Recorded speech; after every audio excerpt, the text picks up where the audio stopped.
everyone, welcome back to my channel. Today I'm super excited to announce that I just dropped some merch, like merchandise. I don't know, I like to say merch because I feel like that's what the cool young YouTubers say. I don't know, but one of my favorite shirts in it, it's kind of like this. It's a crew neck sweater and it says True Crime and Wine, and I think it's really cute. So I just wanted to let you guys know I dropped that, and I'll leave the link in my description if you guys want to support me, because you know I'm out here always getting demonetized, which is super awesome. Today I'm going to talk about Scott Peterson because there's a very good chance he could well walk off somehow. So I've been wanting to make this video about Scott Peterson for a little bit now because so much new evidence has been coming out and I've been reading about it, and I really don't know what to think. I feel like I'm kind of on the fence, and a little part of my mind is like, what if he is innocent? So I'm gonna break it all down for you, and of course I want to know what you guys think. I'm gonna get into all the facts, so if you guys like these types of videos, don't forget to like, share, subscribe, and let's get to it. So Laci Peterson was a 27-year-old pregnant woman from Modesto, California, and she sadly disappeared on Christmas Eve of 2002. And sadly, 4 months later, her remains were found in the San Francisco Bay. So I just want to make it clear that with his appeal coming up, he's either going to possibly be granted a new trial or he's going to be granted a new sentencing phase. Because the court did find that the judge who ruled back when he had his trial, he made a lot of mistakes to the jury selection that really impaired and hindered his right to a fair trial. So I'm going to do this a little bit backwards because this video would be crazy long and it would take me forever to film it and edit it. So if you guys want to see the full breakdown timeline, like jog your memory, let me know. I can film that as like a part 2.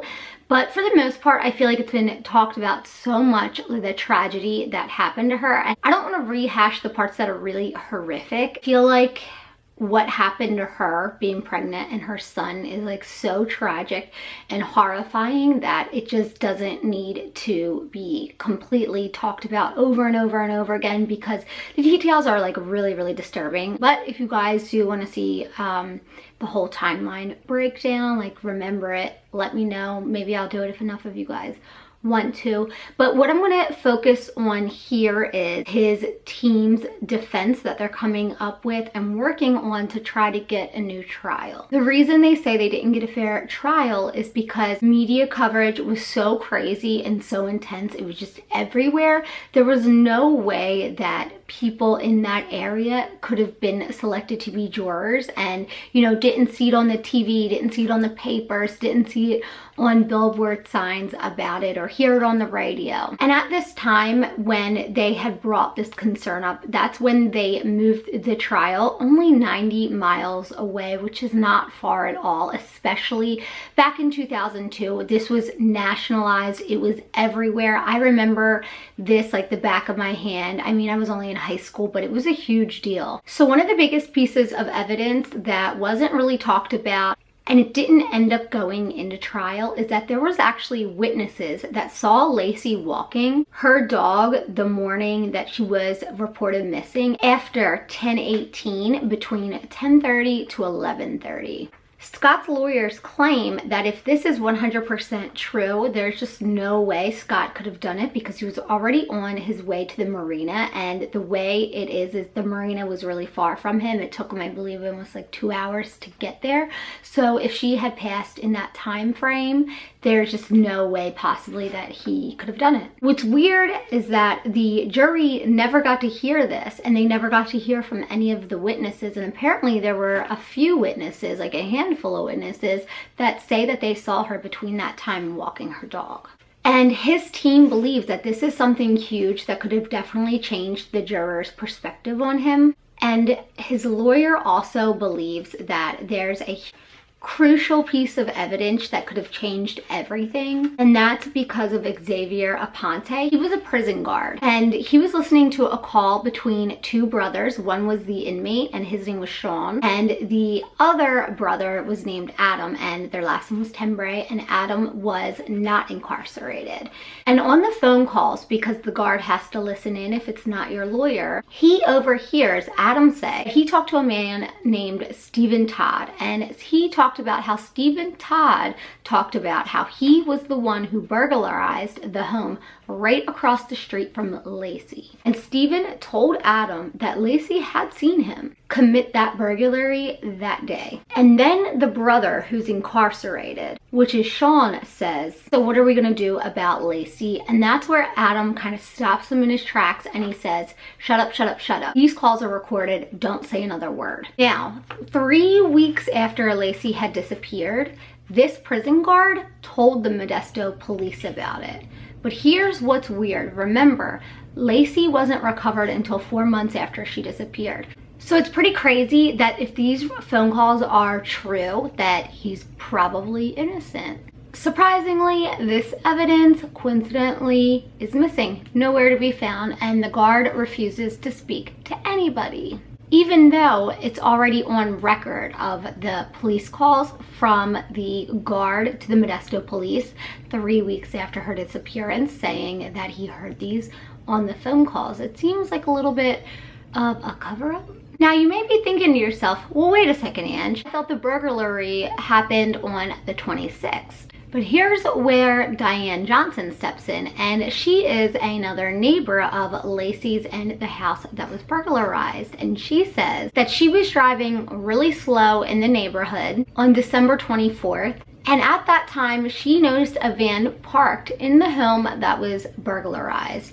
And there was 2 guys standing outside of the van, and they grilled her like nobody's business. She said she felt really uncomfortable, and actually when she got back to her house, she went and reported it right away on the phone. She told the police that she had a gut feeling that they were up to something. And I'll tell you what, ever since I got rocking chairs on my front porch, I'm really excited about it. I spend a lot of time on my front porch, and I feel like I used to never notice who was in my neighborhood. I didn't really pay attention because I didn't sit outside too often.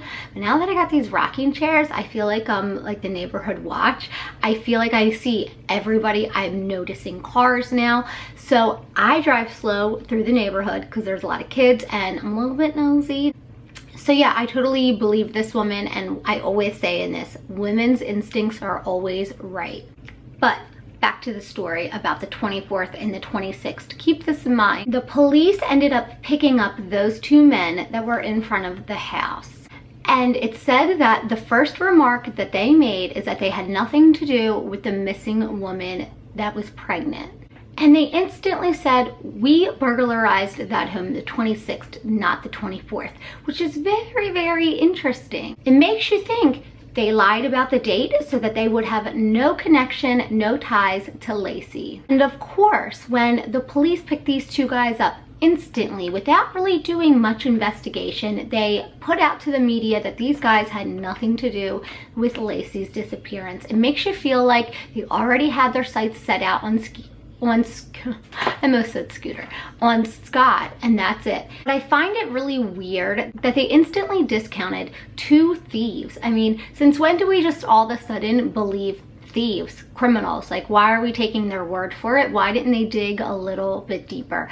I feel like so many times these police get their mind set and they want to solve the crime because they want to make the community happy. They have a lot on their shoulders, on their plates, and I feel like here they dropped the ball a little bit. Here's where it's really weird and the plot thickens. On the day of the 26th, because she was already considered missing, there was tons of media coverage there. There was media vans all up and down the streets. The neighbors will claim to this. And what's strange is that's when these burglars went and burglarized the home, but nobody saw it. I'm not really buying that. There's no way that these media vans, nobody would have noticed these two guys burglarizing the home. They even said that when they went into the home, they stole a safe and put it on the front lawn while they were getting other things.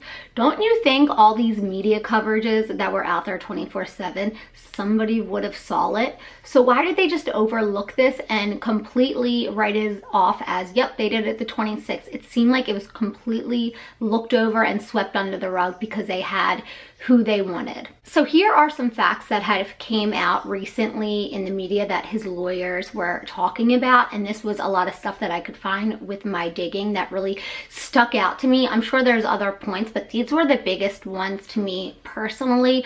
I want to hear what you guys think. Do you believe that Lacey was probably at the wrong place at the wrong time? She saw this burglary happen. They wanted to get rid of her because they didn't want her to say anything.